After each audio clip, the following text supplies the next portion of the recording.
Hello friends, आप सभी का अपने एचडीएस ट्यूटोरियल पर स्वागत है। तो आज हम लोग देखेंगे कि आप सावित्रीबाई फुले किशोरी समृद्धि योजना का आवेदन प्रपत्र कैसे भर सकते हैं। स्टेप बाय स्टेप यहाँ पर आप लोगों को बताने वाला हूँ। अच्छी तरीके से देखिएगा, स्किप नहीं कीजिएगा, नहीं तो समझ में नहीं आएगा। पूरा देखिएगा और फिर भी कुछ प्रॉब्लम होगा तो नीचे आप कमेंट कर दीजिएगा। मैं कोशिश करूँगा कि जो भी प्रॉब्लम रहेगा उसे सोल्व करने का।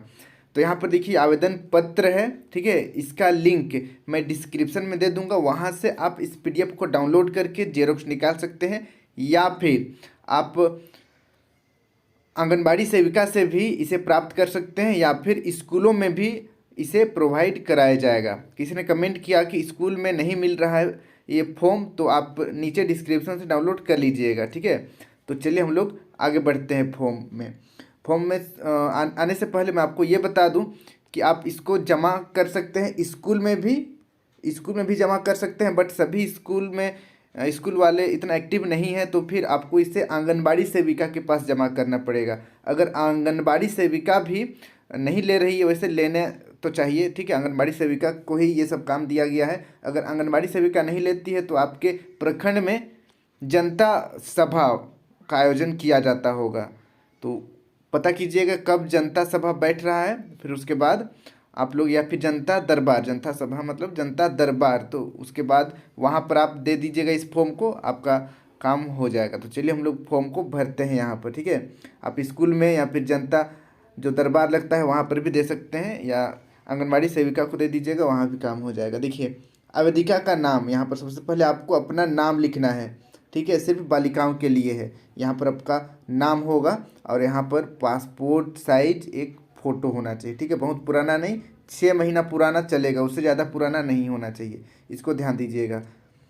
फिर नीचे देखिए माता पिता में से कोई एक अभिभावक का नाम यहाँ पर लिखना है, इजी है। फिर देखिए ग्राम, आपको यहाँ पर अपना जो भी पता है, ग्राम जो भी आपका गांव का नाम है वो लिखना है। फिर पंचायत का नाम नीचे लिखना है, ये सब आसान आसान है।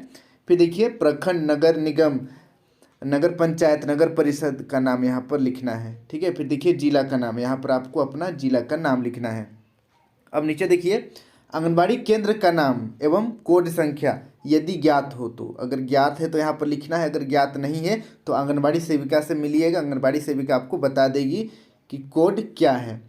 फिर नीचे यहाँ पर आइएगा आवेदिका का विवरण, जैसे जन्म तिथि, ठीक है, तो यहाँ पर लिखना है जन्म तिथि।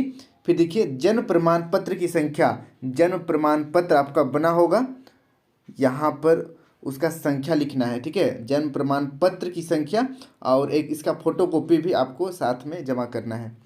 फिर देखिए नीचे यहाँ पर बी नंबर मतदाता पहचान की संख्या, छायापत्री आपको देना पड़ेगा, ठीक है। उसके बाद ये जो है मतदान पहचान पत्र, ये 18 से 19 वर्ष हुआ है आपका तब आपका बना होगा। अगर बना है तो देना है, नहीं बना है तो नहीं देना है, ठीक है। उसके बाद नीचे आना है यहाँ पर विवाहित और अविवाहित, यहाँ पर तो आप देख लीजिएगा, आपका शादी हुआ है तो विवाहित कर दीजिएगा, शादी नहीं हुआ है तो अविवाहित आप कर सकते हैं, ठीक है। यहाँ पर भरना है। और यहाँ पर जन्म प्रमाण पत्र संख्या, यहाँ पर डॉट नहीं दिया हुआ है तो यहाँ पर मत भरे रहिएगा, ठीक है। बस उसका फोटोकॉपी फॉर्म के साथ जमा कर दीजिएगा, हो जाएगा।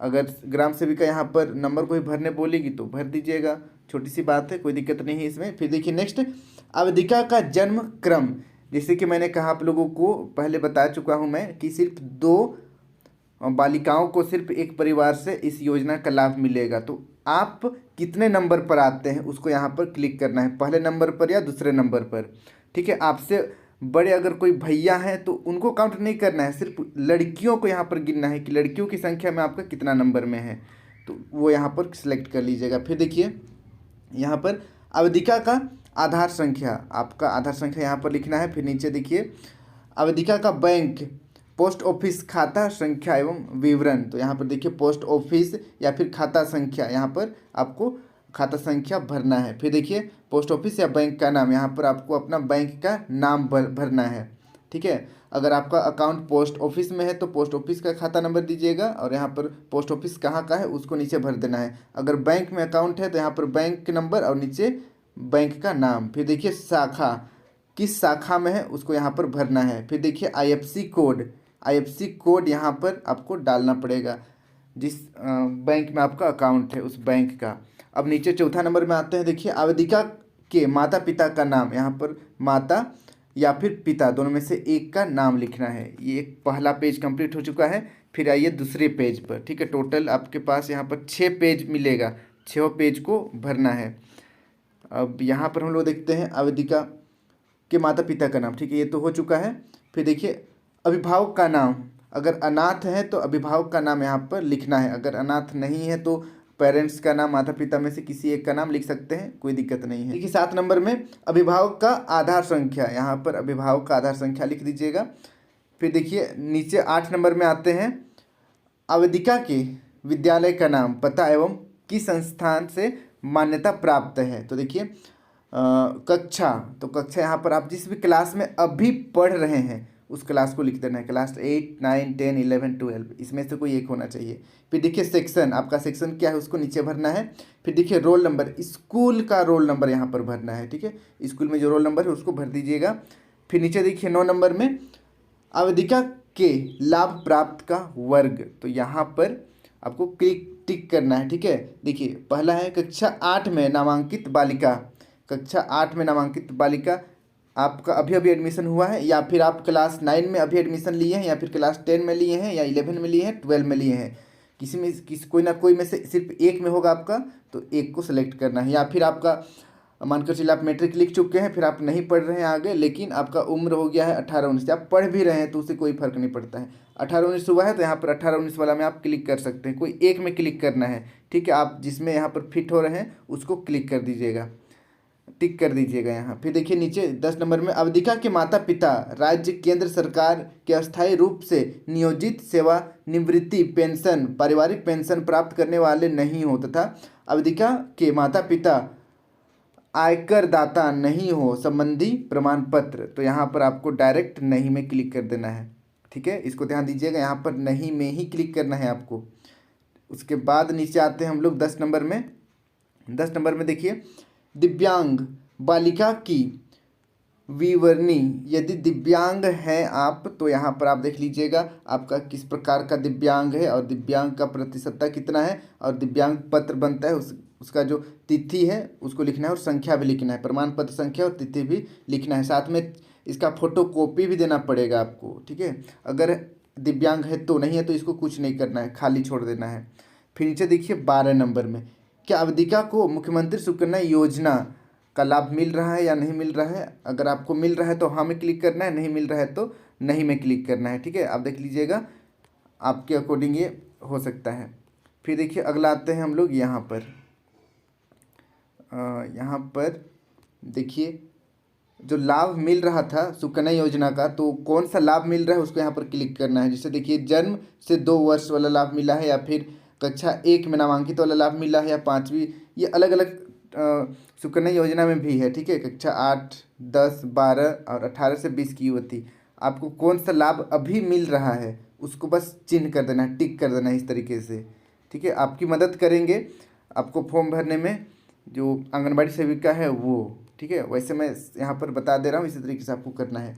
13 नंबर देखिए, क्या आवेदिका को मुख्यमंत्री लक्ष्मी लाडली योजना का लाभ प्राप्त है, हाँ या ना। यहाँ पर अगर है तो हाँ क्लिक कीजिएगा, नहीं है तो नहीं में टिक कर दीजिएगा। फिर नीचे देखिए घोषणा पत्र आपको यहाँ पर देना पड़ेगा।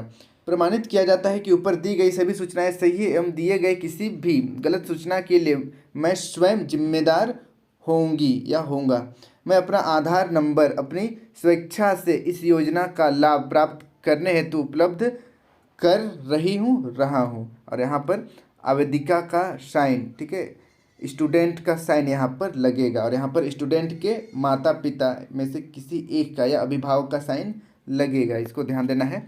अब ये सब आप पढ़ सकते हैं, नीचे PDF जब डाउनलोड कीजिएगा। मैं अगले पेज पर आता हूँ, चौथा पेज पर। यहाँ पर देखिए, यहाँ पर भी एक घोषणा पत्र है।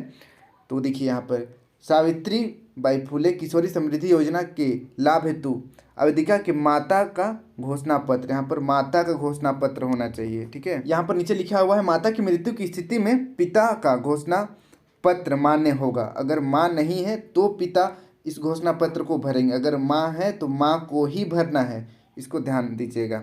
अब आगे देखते हैं हम लोग मैं करके यहाँ पर माता का नाम भरना है, ठीक है। माता नहीं है तो पिता का नाम भरना है यहाँ पर। फिर देखिए पिता, फिर से पिता का नाम भरना है। उसके बाद ग्राम, फिर प्रखंड, थाना, जिला सब भर लीजिएगा कि निवासी हूँ मैं। स्व अभी प्रमाणित करती हूँ कि सावित्रीबाई फुले किशोरी समृद्धि योजना अंतर्गत आवेदन करने वाली मेरी पुत्री, फिर यहाँ पर स्टूडेंट का नाम होगा, ठीक है। स्टूडेंट का नाम होगा, बच्ची का नाम होगा, अवधिका का नाम प्रथम द्वितीय पुत्री है, तो यहाँ पर टिक भी करना है आपको। प्रथम है या द्वितीय, दोनों में से एक को टिक करना है। मेरे द्वारा दी गई सूचना पूर्णतः सत्य है। किसी भी स्तर पर जांच के क्रम में गलत पाए जाने पर मैं स्वयं दोषी मानी जाऊंगी। गलती पाए जाने पर मेरी पुत्री को योजना के लाभ से वंचित किया जा सकता है। तो इस तरीके से फॉर्म है घोषणा पत्र। यहाँ पर माता का हस्ताक्षर करना है, ठीक है। अगर माता नहीं, इसको पिता फॉर्म भरे हैं तो पिता का यहाँ पर साइन करके ये कंप्लीट हो जाएगा। अब आते हैं अगले पेज पर। यहाँ पर देखिए सावित्रीबाई फुले किशोरी समृद्धि योजना के लाभ हेतु अनाथ बालिकाओं हेतु प्रमाण पत्र। अगर अनाथ बालिका है तो यहाँ पर इस फॉर्म को आपको भरना है, ठीक है। यहाँ पर भी सेम आपको भरना है, जैसे कि यहाँ पर प्रमाणित किया जाता है कि अवधिका का नाम यहाँ पर भरना है, ठीक है। यहाँ पर बच्ची का, स्टूडेंट का नाम भरना है कि जैविक माता, यहाँ पर जो रियल माता है जिनका डेथ हो चुका है उनको यहाँ पर भरना है। फिर देखिए जैविक पिता, जो पिता है उनका नाम यहाँ पर भरना है, देहांत तो हो चुका है। आवेदिका, यहाँ पर फिर से स्टूडेंट का नाम भरना है कि पालन पोषण का दायित्व श्री श्रीमती दायित्वग्राही का नाम एवं पता। तो यहाँ पर नाम पहले भर लीजिएगा। अगर आपके माता पिता नहीं है तो आपको कौन पाल रहे हैं, जैसे अंकल पाल सकते हैं, मामा या नाना नानी, दादा दादी, तो यहाँ पर नाम लिखना है उनका। फिर देखिए उनका पता भी देना है, यहाँ पर को सौंपा गया है। फिर आवेदिका, फिर से यहाँ पर नाम लिखना है को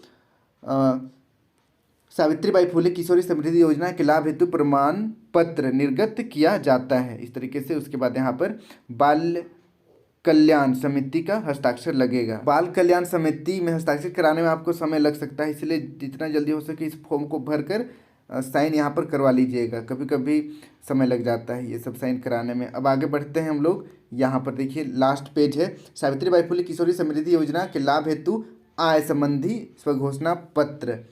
यहाँ पर देखिए माता की मृत्यु की स्थिति में पिता का घोषणा पत्र मान्य होगा। पहले इसको माँ ही भरेगी, अगर माँ नहीं है तो इसको पिता भर सकते हैं।